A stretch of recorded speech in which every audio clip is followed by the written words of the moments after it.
జిల్లా BRS party కార్యాలయంలో జగిత్యాల నియోజకవర్గంలోని గ్రామ పంచాయతీ ఎన్నికల్లో గెలిచిన సర్పంచులు, ఉప సర్పంచులు, వార్డు మెంబర్లను సత్కరించారు. జిల్లా బీఆర్ఎస్ పార్టీ అధ్యక్షులు కల్వకుంట్ల విద్యాసాగర్ రావు, జిల్లా తొలి జడ్పీ చైర్పర్సన్ దావా సంతాస్. ఈ సందర్భంగా వారు మాట్లాడుతూ గ్రామ పంచాయతీ ఎన్నికల్లో గెలిచిన సర్పంచులు, ఉప సర్పంచులు, వార్డు మెంబర్లకు శుభాకాంక్షలు తెలియజేశారు. గ్రామ అభివృద్ధిలో సర్పంచుల పాత్ర చాలా ముఖ్యమని అన్నారు. ఎమ్మెల్యేలతో సంబంధం లేకుండా గ్రామ పంచాయతీ అకౌంట్ లోకి నిధులు వస్తాయని, సర్పంచులు మరియు పాలకవర్గ సభ్యులు ఎవరి బెదింపులకు భయపడాల్సిన అవసరం లేదని అన్నారు. బీఆర్ఎస్ పార్టీ అన్ని విధాలుగా నాయకులకు, కార్యకర్తలకు అండగా ఉంటుందని ఈ సందర్భంగా వారు పేర్కొన్నారు. బీఆర్ఎస్ ప్రభుత్వం మళ్లీ తిరిగి కేసీఆర్ ముఖ్యమంత్రిగా చేసే వరకు అందరూ కలిసికట్టుగా పనిచేయాలని పిలుపునిచ్చారు. కార్యక్రమంలో బీఆర్ఎస్ సీనియర్ నాయకులు, మాజీ ప్రజా ప్రతినిధులు, నాయకులు, కార్యకర్తలు పాల్గొన్నారు. అంతకుముందు గాంధీజీ ఒక మాట మాట్లాడుతుండే, గాంధీజీ కలలు కన్నా గ్రామ స్వరాజ్యం, గ్రామ పరిశుభ్రత, స్వచ్ఛత రావాలి అంటే ఈ 75 సంవత్సరాలు పరిపాలించినటువంటి ఇప్పుడు అధికారంలో ఉన్నటువంటి కాంగ్రెస్ వల్ల కాలేదు. ఎప్పుడు కూడా ప్రజలను పట్టించుకోలే, ఓట్లు దండుకున్నారు తప్ప ఏనాడు కూడా పల్లెలు బాగుండాలి అని చెప్పేసి ఎప్పుడు కూడా పట్టించుకోలేదు వాళ్ళు.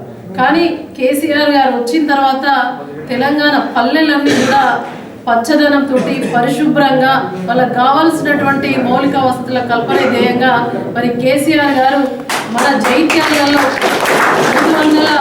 380 జీపీలు ఉంటే ప్రతి జీపీకి నెల నెల మరి నిధులు పంపించి సర్పంచ్ బాధ్యత పెంచాడు.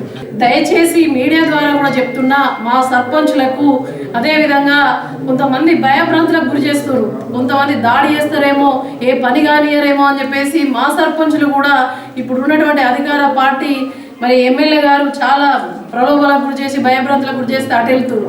దయచేసి మీరు గమనించుకోవాలి, సర్పంచ్లకు నిధులు మరి డైరెక్ట్గా 15th ఫైనాన్స్ నిధులు మీ యొక్క గ్రామ పంచాయతీకే వస్తాయి. ఆ చెక్ పవర్ మీకే అధికారం ఉంటుంది తప్ప ఇక్కడ ఎమ్మెల్యే ఆపితే ఆగేవి కాదు. మీ అభివృద్ధి నీ చేతిలో ఉంటుంది. మీ అందరికి కూడా ఒక గౌరవంగా సన్మానం చేసుకుందామని చెప్పేసి ఈ కార్యక్రమాన్ని గతంలో మొన్న 5 సంవత్సరాలు నేను ఒక జిల్లా పరిషత్ చైర్మన్గా మరి కేసీఆర్ గారి నాయకత్వంలో అధిష్టానం ఆశీస్సులతోటి, పెద్దలందరి ఆశీస్సులతోటి జిల్లా పరిషత్ చైర్మన్గా ఎన్నికైతే మొన్న ఎమ్మెల్యే గారు ఏమని మాట్లాడతారు, ఇక్కడ ఉన్నటువంటి ఎమ్మెల్యే మన బీఆర్ఎస్ బీఫామ్ మన గులాబీ కండు వేసుకొని మనందరి కార్యకర్తల కష్టం మీద గెలిచినటువంటి ఎమ్మెల్యే ఏం మాట్లాడతాడంటే, జడ్పీ చైర్మన్ నాకన్నా నీకు పెద్ద కారు కదా, నీది నాకన్నా పెద్ద పదవి కదా, నువ్వు ఎన్ని ఇళ్ళు కట్టించినావు, ఏ గ్రామంలో ఏం పని చేసినావు అని మాట్లాడుతూ ఉన్నాడు. నిజంగా కూడా సిగ్గుచేటు ఎమ్మెల్యే మాట్లాడే మాటలు. పెద్ద వాహనం అంటే ప్రభుత్వం ఇవల్ల ఒక వాహనం ఇస్తుంది, నేను నా తర్వాత ఎవరున్నా ఒక వాహనం ఇస్తుంది. ప్రభుత్వ వాహనం ఇస్తే పెద్ద కారులో తిరగద్దా అని చెప్పేసి ఈ యొక్క మరి ఎమ్మెల్యే గారిని నేను అడుగుతా ఉన్నాను. ఇవాళ నాకన్నా పెద్ద పదవి, అవును ఎస్ నీకన్నా పెద్ద పదవి, మరి క్యాబినెట్, కానీ ఏ రోజు కూడా నువ్వు ఆ పదవికి గౌరవం ఇవ్వలే, ఎక్కడ పని చేయనిచ్చినావు అని చెప్పేసి నేను అడుగుతా ఉన్నా. చెప్పాలంటే చాలా ఉన్నాయి, కానీ నీలాగా నేను వ్యక్తిత్వం లేని మనిషిని కాదు. కేసీఆర్ నాయకత్వంలో సంస్కారవంతమైనటువంటి, క్రమశిక్షణ కలిగినటువంటి కార్యకర్తగా చెప్తున్నా. ఇప్పటికైనా కూడా బీఫామ్ మీద గెలిచినావు, దమ్ముంటే రాజీనామా చేసి మళ్ళా ప్రజాక్షేత్రంలో ప్రజలే గుణపాఠం చెప్తారని చెప్పేసి తెలియజేస్తా ఉన్నా. భయభ్రాంతులను చేసి పొద్దునే కడవ అప్పుడు నువ్వు వస్తే ఈ పని చేస్తావు, మీకు బిల్లు ఇస్తాను, ఇంధనం బిల్లు ఇస్తావు అనుకుంటే అట్లా ఆశ పెట్టుడు అన్ని చాలా జరుగుతున్నాయి. మా దగ్గర కూడా అట్లా ఇంధనం బిల్లు ఇస్తాం మీకు, మా ప్రభుత్వం ఉన్నది, మైవాధికారంలో ఉన్నాం అని చెప్పి నా దగ్గర కూడా 35-39 మంది గెలిచారు, 75 మంది గెలిస్తే అందరి కూడా కన్ఫ్యూజ్ చేస్తున్నారు. ఇంధనం బిల్లు ఇస్తారు, వాదిస్తారని. ఏమి ఎలక్షన్ల మధ్య ఏది ఇచ్చినా కానీ ఎలక్షన్ల మధ్య ఇస్తారు, అదే రూపాయి డబ్బు లేదు. ఏ విధంగా దీన్ని ముందుకు తీసుకుపోవాలి ప్రభుత్వాలని చెప్పి ప్రజలకు ఏం సాయం చేయాలని చెప్పే ఆలోచన కూడా ఆ ముఖ్యమంత్రికి లేదు. ఆ ముఖ్యమంత్రి దగ్గర మీరు దొరికేది పోకూడదు. ఇప్పటికైనా తెలుగున్నోడైతే కండువ కప్పుకూడదు అంటాడు, మరి సర్పంచులందరూ కాంగ్రెస్ తీసుకుపోతాడు. నేను కండువ కప్పుకూడదు అంటాడు. అంటే ఈ సర్పంచులు కూడా కండువ కప్పుకొని సర్పంచ్ అందరూ తీసుకురాడు.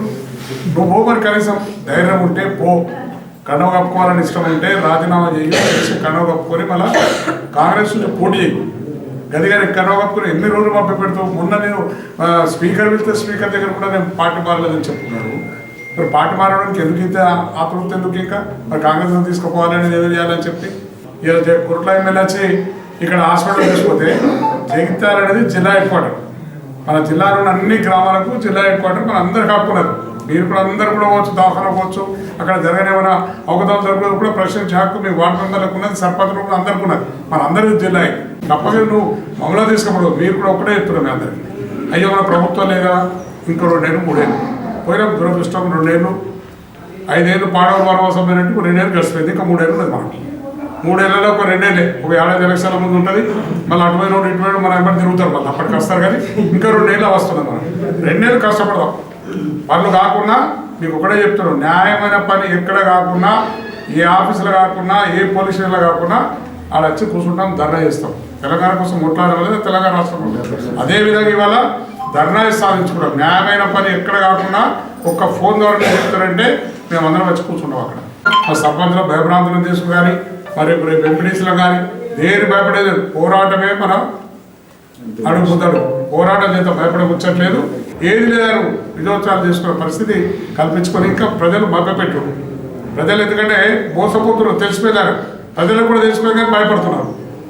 మోసపోయిన గట్టిగా మాట్లాడుతాడు, పోలీసులు పట్టుకపోతాడు, మరి ఏ పంచాయతీతో భయపడతాడు. ఆ భయపడవలసిన అవసరం లేదు. ఏ పోలీసులు అంటే పోలీసులు అందరు తొత్తులైపోయారు. అధికారులు అంత మొత్తం వాళ్ళకి చేతులు జోడిస్తున్నారు, మరి చెప్పినట్టు.